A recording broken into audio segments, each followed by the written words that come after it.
Just be a little more energetic, got it? Yeah! Hey guys, I'm here with my friend John. Well, he's not here, he's on a call with me. John, say hi really enthusiastically. Howdy, y'all. So stupid. The video I was originally going to do this week, which is dyeing my hair hot pink, which is still going to happen, had to be postponed because they are out of pink hair dye everywhere around my area. I'm joined with John, and there's a special reason I'm joined with John today. John, do you know why you're joining me today? What story we're going to be telling? I assume it's going to be that awesome story when we went to DC in 7th grade. Okay, obviously I told John what the story was ahead of time. John was there with me the entire day, sitting right next to me or walking right next to me on my worst field trip of my life. You know, our friend Cameron was on this trip with us the entire time, too. I just want to point that out before Right. And Cameron sat next to me, right? No, he sat in front of us. Oh yeah, you sat next to me. That's probably why I called you, actually, come to think of it. Yes, that's exactly why, of course. John, I'm sure you remember this beautiful day of 7th grade, going on a field trip. Tell me the details of the morning, John. Details of the morning. Well, actually, we had to come in pretty early in the morning. I forget exactly how early it was, but it was 5:15. And everyone was just in not a good mood because no one ever is in a good mood that early in the morning. Now, the thing is, they had 4 buses, because this was the entire 7th grade. What happened the day that we got onto that bus, right as we stepped on? Right as we stepped on, that is a very good question, but I definitely know the answer to. John, the TV's all broke. The TV's broke. Yeah, that's right, okay, I figured that's what we were going for. That was my guess there. The TV's broke. They had brought movies with us to entertain us on the trip there, and we couldn't do that. They just had us listen to Night at the Museum for, like, the entire ride. The first one and the second one. From Danville, Pennsylvania to Washington, D.C. The action we thought was over. We were like, wow, all the TVs happen to just break as we step onto the bus. What are the odds? What a crazy field trip. I can't wait to go have a fun day at Washington, D.C. John, would you like to tell about our first misadventure? Our first misadventure, of course. John, I told you to remember the story like 3 hours ago. Here. I texted you 3 hours ago. I was like, hey, I'm gonna make this video. Just remember this story, and then we're gonna talk about it. I thought it was the air conditioning, but I didn't know if there was anything in between that. No, sir. We went to the DC Zoo. What? We went to the zoo? You don't remember going to the zoo? We spent like 5 hours at the zoo. Is that right?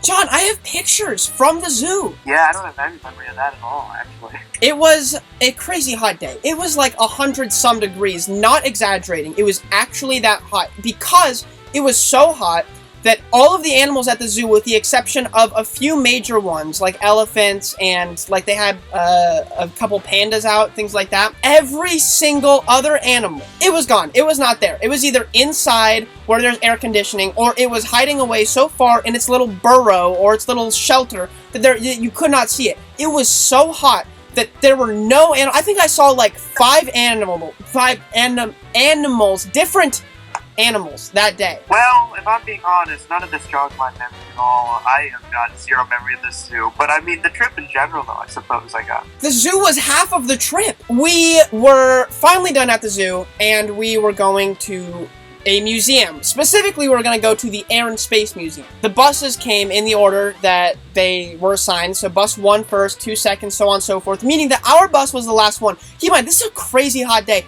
This is 100+ degrees outside, which is insane to spend a full day. The other buses came, and we saw all the kids get on the bus and point the air conditioners to themselves and fan themselves off and all that. And we're just standing there at the zoo waiting for our bus to finally arrive. It finally arrived. And John, can you remember the sweet feeling of the air conditioner on that bus? No, because it was broken. Exactly, it was broken. It was so broken that we thought we were gonna die. I guess this one kid, who I won't say his actual name, I'm sure he probably wouldn't mind, but for the sake of this, I'll call him Schmandrew. Schmandrew Schmarker must have thought he was going to die so much from this heat that his body actually gave up. In the back, halfway to the Air and Space Museum, he passed out from heat exhaustion. Me and John are just sitting there. Everyone starts screaming. I was just chowing down on John's Chex Mix the whole time, nonstop. In fact, I only ate the squares, and John kind of got mad at me for that. Do you remember that? Yeah, you ate like 2/3 of the bag. Hold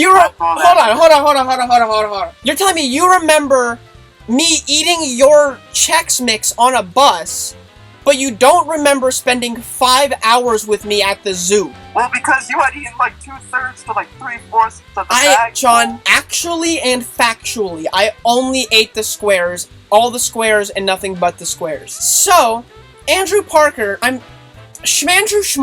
passed out from heat exhaustion on the back of this bus, and everyone's screaming. The people who can scream, the people who couldn't scream, like me and John, were just sitting there drenched in sweat. When I say drenched, it was like we just took a shower. It was hotter on the bus than it was outside. I mean, it was insane. Finally, all the teachers ran over to Schmarker, and were trying to, like, nurse him back to health and stuff. The teachers started yelling at the bus driver to stop the bus so people could get air. But, John, do you remember what the bus driver said? Well, I don't quite remember what he said, but I know he wouldn't let us off the bus. Yes, he said that it was his job to take us to the Air and Space Museum, and he wanted to get paid, so he wasn't letting us off the bus. Which is a psychopathic thing to say, let alone to perform. Do you guys know the traffic in Washington, D.C., especially around tourist trap areas like the museums? It's insane. It's chaotic. It's immaculate. Did I use that word correctly? Define immaculate. Spot or stain. Spotlessly clean. That traffic was spotlessly clean.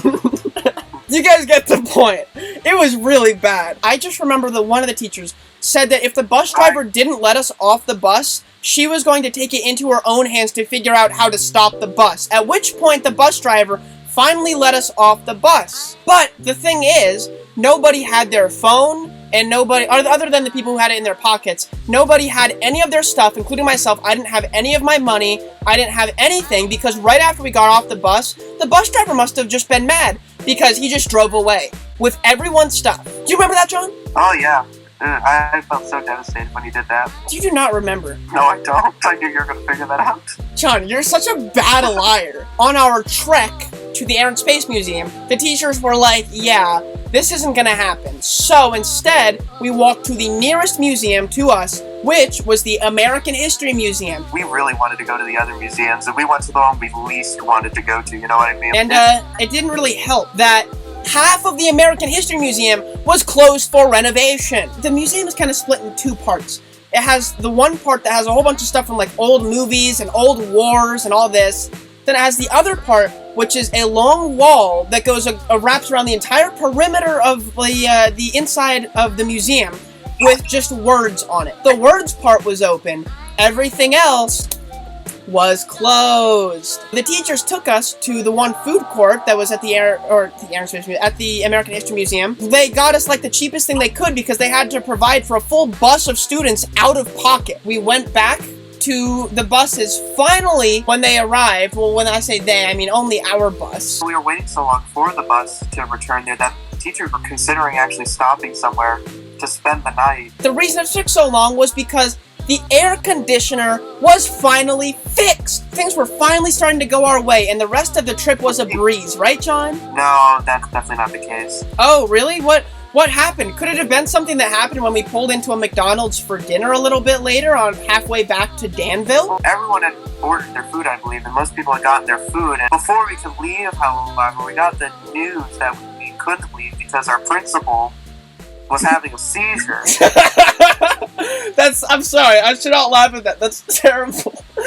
But it's just, it's so funny how every single thing that could have gone wrong went wrong, and the things that could not go wrong went wrong anyway. After everything that happened, a kid passing out from heat exhaustion, and a museum being half closed for renovation, seeing no animals at the zoo, essentially, and, you know, the air conditioner's broken, the TVs are broken, all of this stuff, the bus drives away with all of our things, we finally think that things are starting to look up, and things are starting to get better, and we're on our way back way later than intended after almost staying overnight at some random hotel with a full bus of students. We get the news that Dr. Smarjazi, our previous principal, has a seizure in the parking lot. I don't even know how it went this badly. John, is there anything else you'd like to add about this this field trip? I suppose. I mean, it's What was, you just had like 7 emotions go through your head at the same time, and all of them managed to make it out of your mouth without actually portraying any information whatsoever. That's usually how it goes, yeah. Just in a big ironic twist of the whole thing, the very next day of school, there was a large sign hanging up, 7th grade, loved Washington, D.C. What a way to end it. John, would you like to, I don't know, do you have anything to plug, anything to say, anything to advertise? No, I mean, I don't have anything to advertise, but I have to say that you must like and subscribe to Ryan, of course, there. That's one thing I have to say. If there are no comments, then that is awkward. So, don't be a lame-o and comment something that rhymes. Away-o. Comment away-o. Join me next time when I sneak into John's house and shave his head bald and wear it as a beard to school. Bye!